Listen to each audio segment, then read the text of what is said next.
Let's talk more about the attack now with Aaron Zeldin. He's a fellow at the Washington Institute think tank, where he directs the Islamic State Worldwide Activity Map Project. Aaron, really good to have you with us tonight. First of all, what do we actually know at this point about the attackers' alleged links to the so-called Islamic State? So far, there's really only a limited amount of information. Much of it comes from the fact that he did have the Islamic State's flag in his car when he did this ramming attack. But we have seen in the past that the Islamic State has put out instructions for individuals to have flags or notes on them saying that they're with the Islamic State to identify that this is an attack on behalf of the group. What about car rammings as a form of attack? I mean, is this something that's particularly linked to the so-called Islamic State? Well, we've seen this with, other terrorist groups as well, such as Hamas in Israel. But the Islamic State, going back a decade, has called for these types of attacks. We saw something similar on the West Side Highway in New York City back in 2017.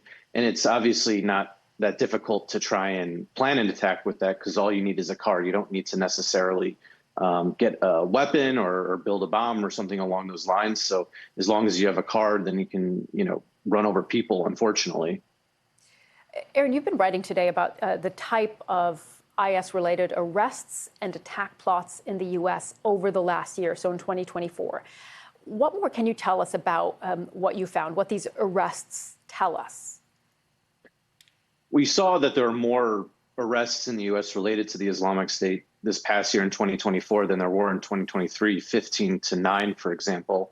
In 2023, there weren't any actual attack plots. They're mainly, related to financing or online propaganda or trying to go abroad to fight. Whereas this year, or this past year in 2024, there are actually 5 attack plots within the United States.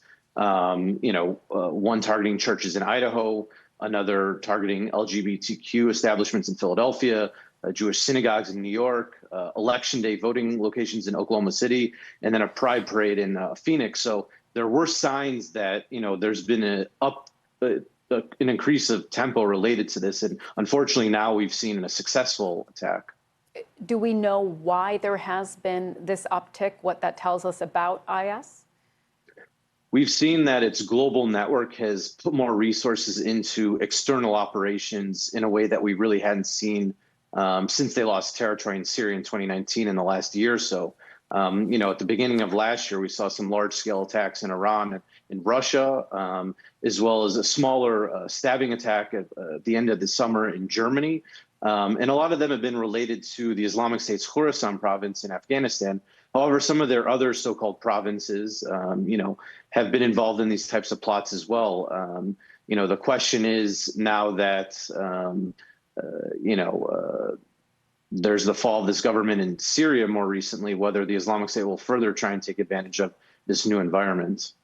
How do you think, or what do you think, rather, security precautions can do in a case like this? And we understand, as you said, getting access to a car is easy, and then carrying out these types of attacks has been something that Islamic State, as you said, has called for. Yeah, I mean, things like this are not totally easy, especially if somebody has good personal security about themselves. Obviously, I know that there's been a discussion related to bollards and access points being blocked off to make sure that it doesn't go into sort of, pedestrian areas. But a lot of it has mainly continued to be, intelligence and law enforcement led type of investigations, either by local law enforcement or the FBI. I mean, it's important to remember that although this attack happened, overall, the security environment's been able to stop these types of attacks in the U.S. and Europe and elsewhere in an unprecedented manner compared to, say, a decade ago when the Islamic State was at its sort of apex. That presents an incredible challenge, doesn't it, for the current Biden administration and the incoming Trump administration?